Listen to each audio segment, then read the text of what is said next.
सुप्रभात प्रिय बच्चों। पिछले क्लास में शीर्षक बड़े घर की बेटी के अंतर्गत पाठगत बातों से आपको अवगत कराया था। आज पुनः पाठ को नियमित करते हुए पाठ के अन्य जो बातें हैं उनसे मैं आपको अवगत करा रहा हूं। पिछले क्लास में पृष्ठ संख्या 33 के अंतर्गत पहले पैराग्राफ में यह बताने का प्रयास किया था कि किस प्रकार से आनंदी और श्री कर्ण सिंह के विवाह की बात आनंदी के पिता भूप सिंह ने पक्की की। वास्तव में उनकी प्रकृति और विचार का मूल्यांकन करते हुए उन्हें ऐसा लगा कि आनंदी के लिए यह एक योग्य वर है और उसकी योग्यता पर प्रसन्नचित होकर के उन्होंने सहजता के साथ शादी करने की बात को स्वीकार की। इन बातों को मैंने आपको बताया था। आज पुनः उससे आगे की बात को और हम रेखांकित करेंगे। आनंदी अपने नए घर में आई तो यहाँ रंग ढंग कुछ और दिखा। जिस टीम टाम की उसे बचपन से आदत पड़ी हुई थी वह यहाँ नामात्र को भी न थी। हाथी घोड़ों का कहना ही क्या, कोई सजी हुई सुंदर पहली तक न थी। रेशमी स्लीपर साथ लाई पर यहाँ बाग कहाँ जहाँ वह सैर करती। मकान में खिड़कियां तक न थी, न जमीन पर फर्श न दीवार पर तस्वीरें। वह एक सीधा साधा देहाती गृहस्थ का मकान था, किंतु आनंदी ने थोड़े ही दिनों में अपने आप को इस नई परिस्थिति के ऐसा अनुकूल बना लिया मानो विलास के समान कभी देखे ही न थे। वास्तव में आनंदी शादी के उपरांत अपने घर आई और उनके घर की तुलना में इस घर का जो स्थिति था उसकी कोई तुलना नहीं थी। उसे बचपन से ही एक कृत्रिम ढंग के व्यवस्था में रख रखाव का व्यवस्था था, वह रहती थी, उसकी आदत उसे पड़ी हुई थी। लेकिन यहाँ उसे देखने और करने के लिए कोई भी साधन उपस्थित न थे। वह एक बड़े जमींदार थे, उनके घर में हाथी घोड़ों की कोई कमी नहीं थी, बलि की कोई कमी नहीं थी। लेकिन यहाँ पर ठीक उसके विपरीत, न तो हाथी थे, न तो घोड़े थे, न सुंदर बहली थी। वह बेचारी वहां से रेशमी चप्पल लेकर के आई थी कि बाग होंगे उसमें हम प्रातः काल और संध्या काल में भ्रमण करेंगे। लेकिन यहाँ बाग कहाँ, यहां तक कि जो मकान थी उसमें खिड़कियों का अभाव था। जमीन पर कोई फर्श नहीं थी, दीवारों पर कोई तस्वीर नहीं था। बिल्कुल एक सीधा साधा देहाती का मकान था और उस मकान में रहने वाले लोग निश्चित रूप से सामान्य जीवन जीने के आदी थे। और इस प्रकार से उस घर में जब वह आई तो जैसा कि पाठ में बड़े घर की बेटी की बात को रखी गई, शीर्षक बताया गया, वह बड़े घर की बेटी होने का प्रमाण यहां भी प्रस्तुत की। वह जानती थी कि मैके का जो साधन सामग्री है वहां तक ही सीमित रहेगा। यहाँ हमारे जो है इसको इस प्रकार से हम रचनात्मक भाव से क्रियाओं को निष्पादित करें ताकि वह घर अपना हो जाए और उन सारे सुख की, भोग की, विलास की वस्तुओं का परित्याग कर करके उन सारे चीजों को छोड़ कर करके वह इस घर में जीव को पालन करने में लग गई। और उस विषम परिस्थिति में इस प्रकार से अपने आप को ढाल ली, अनुकूल बना ली। शायद ऐसा देखने सुनने में लगा कि उस प्रकार के साधन में कभी जीव को पालन उसने की ही नहीं हो। यही तो बड़े घर की विशेषता है, बड़े घर की बेटियों की विशेषता है। जिस घर में जाती हैं उस घर को ही इतनी सुंदर, इतना उपयुक्त, इतना यथेष्टकर बना देती हैं कि पुराने वाले घर फीके पड़ जाते हैं। यही घर नूतनता के प्रतीक हो जाते हैं, बन जाते हैं।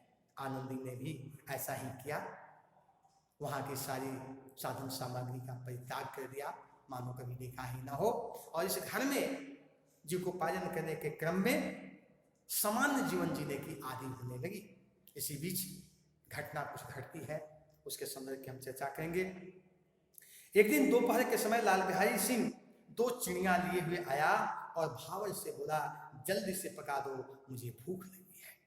आनंदी भोजन बनाकर उसकी राह देख रही थी। अब वह नया व्यंजन बनाने बैठी, क्योंकि लाल बिहारी श्री कर्ण सिंह का छोटा भाई था।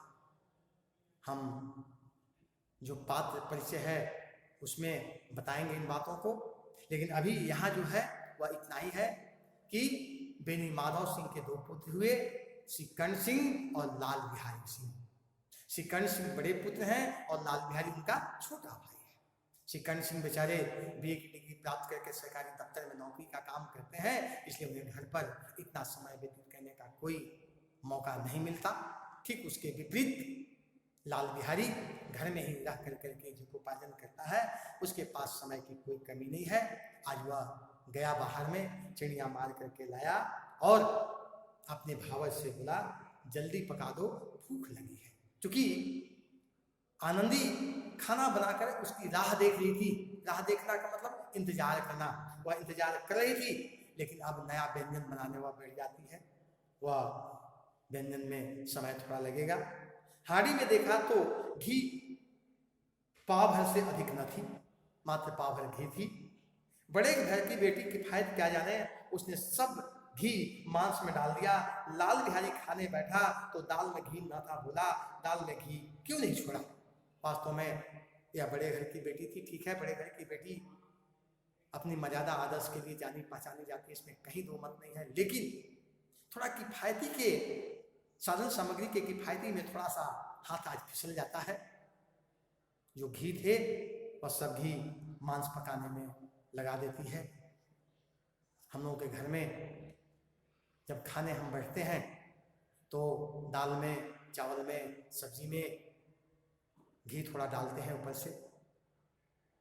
घी में दाल को छौंका भी लगाते हैं, लेकिन छौंकने के पश्चात भी ऊपर से घी खाने की हम लोग आदी हैं, हम लोग उसको खाते हैं।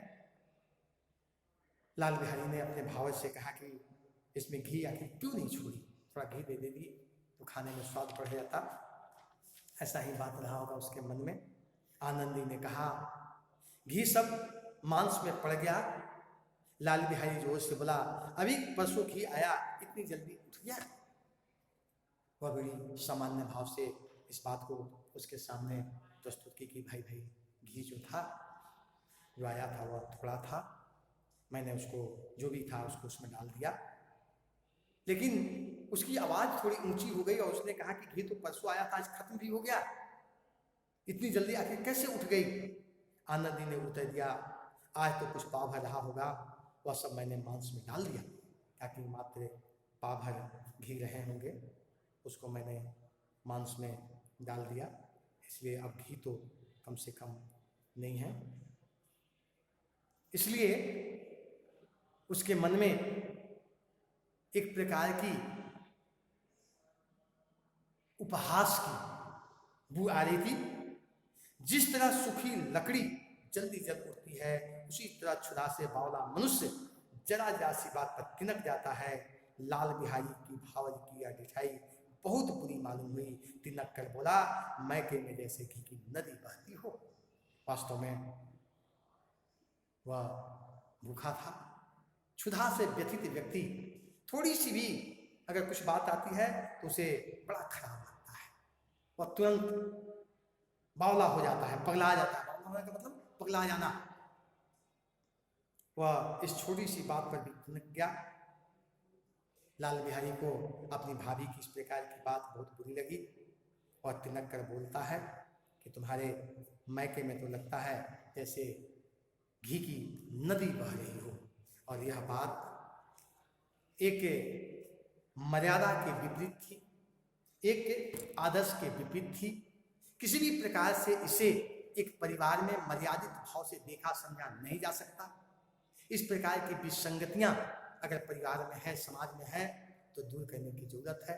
कुछ ऐसे लोग समाज में, परिवार में होते हैं जो शायद परिवार का जो संस्कार है, परिवार का जो सभ्यता है, उसका जो विचार है, उसका जो व्यवहार है, उसको कभी कभी यहाँ तक पहुँचा देते हैं और बात बिगड़ जाती है और इस प्रकार की अमर्यादा परिवार में असहनीय पीड़ा देने वाला होता है और परिवार के अन्य सदस्य भी दुखित और पीड़ित होते हैं। तो और अगले क्लास में हम नियमित करेंगे। आपको धन्यवाद।